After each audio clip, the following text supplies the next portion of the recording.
Fallout from the Epstein files' release is reaching the highest levels of the UK's society, ladies and gentlemen. If you're not from across the pond, which I am not, I have, relatives that are long dead who, I might have some living. I don't know, in all honesty. What I know is my people came over here in the Americas, and then I don't know how far back my lineage needs to go in order to find some Cockney accent, but, it's got to be somewhere. We're here to have fun. We're here to have fun, and we're here to talk about the unsealing of the documents, guys. It's putting a spotlight on the cast of prominent figures, political, business, social elite. It's all of them. All of them are becoming tabloid gossip, and it's beautiful. The implications are touching the core of the UK's establishment. It's having a lot of questions rise up in the populace. They're not normally a very critical peoples. They're not ones typically to go like, why is this a certain way?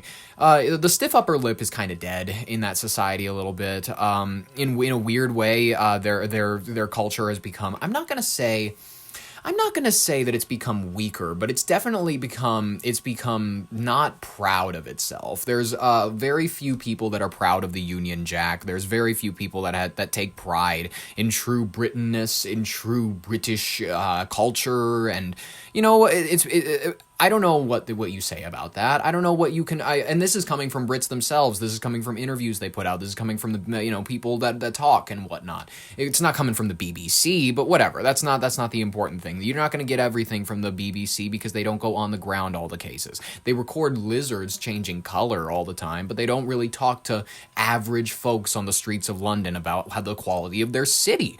A lot of the names that are surfacing in the paperwork, some of the members of the aristocracy, as I like to pronounce it when I'm reading it stupidly, and influential power players that moved around Epstein's orbit for years. There were mentions of names in the files that don't automatically equate to criminal wrongdoing, of course, you know what I mean? Just because you order a lot of pizza doesn't mean you did anything in regard, nothing that has nothing to do with children. We know that pizza is just pizza, and it doesn't matter that Obama, according to one of the emails, had $65,000 of it delivered to his White House. And I don't know what that means. But the fact that it's true is something that I, as an Obama-era kid, have to tolerate. It's something that I, as a fan of Obama for the longest time, and I'm not saying that I'm not a fan of him now, I'm saying, we just have to reckon with the fact that, according to one of these emails, it's just one of these emails that surfaced in the files. It's there. It's something we have to reckon with. $65,000, pizza and hot dogs. What does that mean? That's really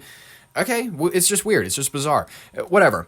Government officials and public figures are now finding themselves under a lot of scrutiny. Let's just refer to ABC News, why don't we? The huge dump of I love when they put serious music. Has been shocking on a number of levels. You've got famous, wealthy, powerful people corresponding with someone who, in many cases, was a convicted sex offender at the time. In some of these emails, Epstein, who is known to have trafficked women and girls, invites friends to get-togethers with partygoers who he makes clear are many years their junior.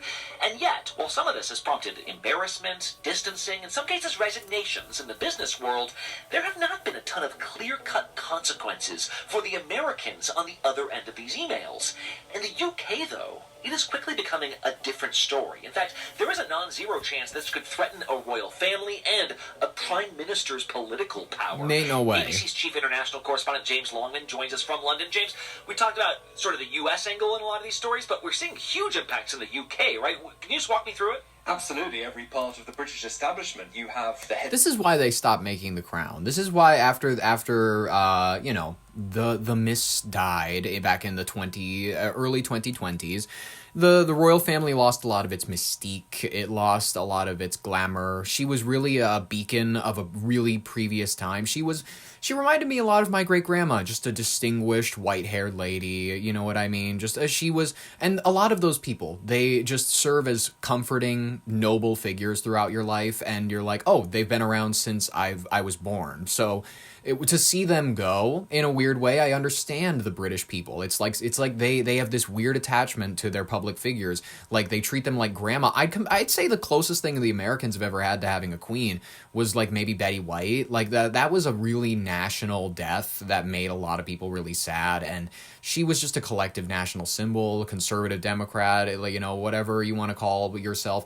everybody kind of thought that she was a fun lady when she was alive, and everybody kind of saw her as this symbol of Americana. She was this fun little lady with that, what is that hairstyle that was big in the 70s? It was very, it's the one that like all moms had back then, you know what I mean? It's permed out. I don't know what that whatever it's called. It's like a blowout.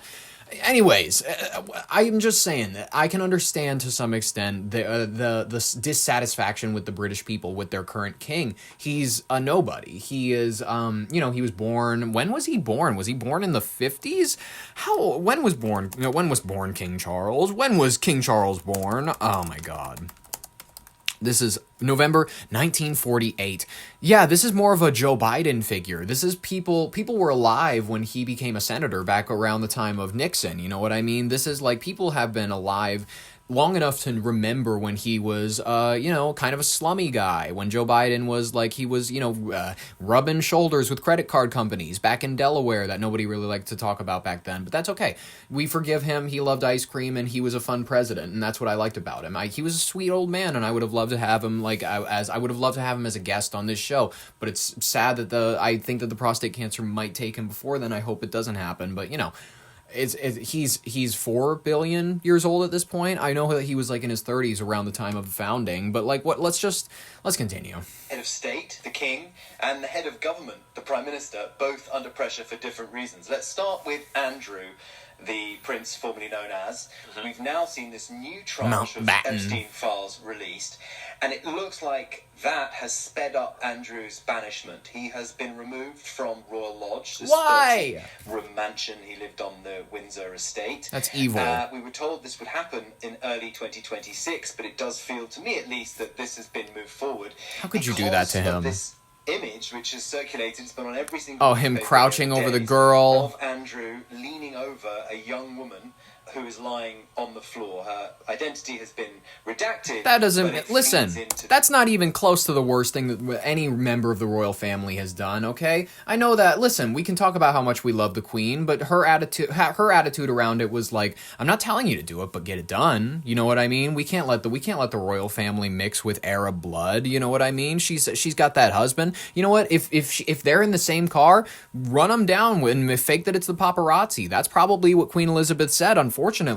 We have to understand the fact that royals, they're granted a level of superior to humanness, which I don't agree with as an American, but as their country, we just have to respect the fact that they're kind of gods above humans. You know what I mean? They're allowed to look down their nose at you. That's just kind of how it is in British society. Andrew was a predator of some description, was working alongside Epstein. The dirt, the stench of scandal, you just cannot escape it. The royal family are hoping that he goes and lives out in the countryside, away from the cameras. He's going to live on the king's private estate in Sandringham, which Paris is very keen to explain to us he is paying for. This is not public money. But look, there's real pressure now on Andrew to testify. The UK Prime Minister calling for him to now testify before Congress. The big question now for Charles, and he was literally asked this question this week, he was heckled. Can Charles force Andrew to do that? This is the only way to make it clear to people that Andrew should not be let off. This is incredibly uncomfortable. Also for Sarah, the former Duchess of York, the ex-wife of Andrew, but they lived One thing I love about the king currently is no one is afraid to talk to him like a normal person because everyone recognizes he's full of shit. Everyone had this weird respect for his mother because, once again, like I said, it's as though Marilyn Monroe didn't die. This kind of figure from the 50s was still alive, and you were like, holy shit, it's kind of this relic of history that I'm interacting with. You're literally like an untouched bottle of Coca-Cola from the 30s. That's pretty nuts to even see you alive. So you had this reverent respect where it's like, I'm not going to ask her political questions all the time. I'm not going to ask her opinions on things in public. I'm not going to put her on the spot. There was a lot of people that maybe broke protocol with her occasionally, but people felt ashamed when they did. But people, when they break protocol, there was a man who got arrested for throwing eggs at him around the first time that he was coronated. And not to say that I disagree with the man inherently, but King Charles is just a bizarre fella. I don't love him. Lodge, she also has some uncomfortable reading in this latest tranche of emails. Specifically, it seems that she's kind of desperately asking Epstein for money. She suggests to him perhaps even that he could give her a job to organise his houses. She calls him her pillar, that he's something of a brother to her. She says that she's alone and traumatised. And so she too has now been ostracised. She has lost her own charity, which has been rolled up as a Not result Sarah of these Ferguson. latest, revelations. So this is really tricky for the royal family. And Andrew might be tucked away in that farm in the countryside, but there's every chance that he'll be forced to testify, if not in person, then via Zoom. Right, like you said, that pressure would have to come from his family. It's not like a legal requirement. But the people you're describing so far, James, these are people who had been corresponding with Epstein on some level, right? That's confirmed. It's not a given that it's an admission of guilt. It's not necessarily verified, but it is confirmed that they were going back and forth with him.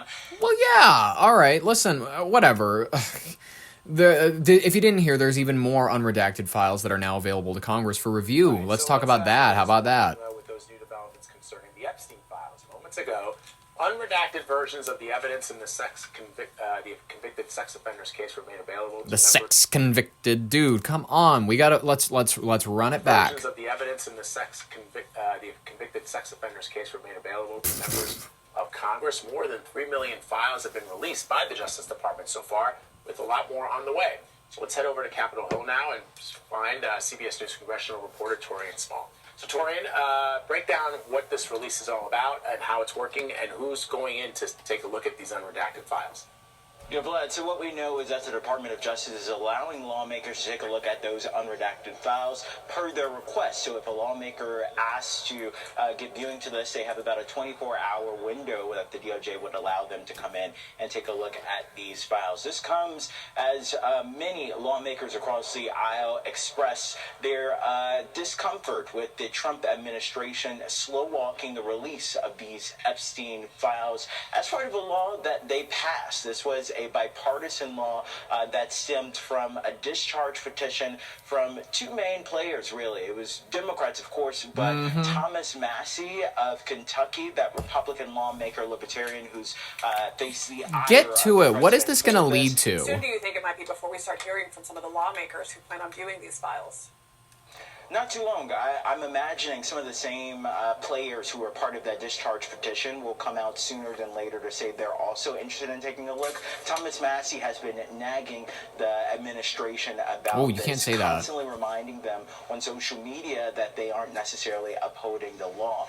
What will come after that is obviously a gray area. We'll have to see what Massey said. You want to talk about a gray area? The House committee is also saying that they're going to depose Ghislaine Maxwell as a part of the new Epstein probe. This is coming out, how long ago? A day or an hour ago? This is 4 hours ago, so not that long ago. Let's review this footage, why don't we? We turn our attention now to Capitol Hill, where the House Oversight Committee is set to hear from Jeffrey Epstein's co-conspirator, Ghislaine Maxwell.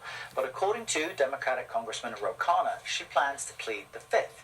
CBS News legal reporter Leave her Katrina be. Kaufman is here with me in studio to discuss what we might see today. Katrina, good morning. This is interesting because everyone has the right to plead the Fifth, so help us understand what we might expect and why. Well, it is important to believe. I think it's important. We do believe all women. We do believe all women on this show. We would love to say that. Your Brain on Air is a prominent,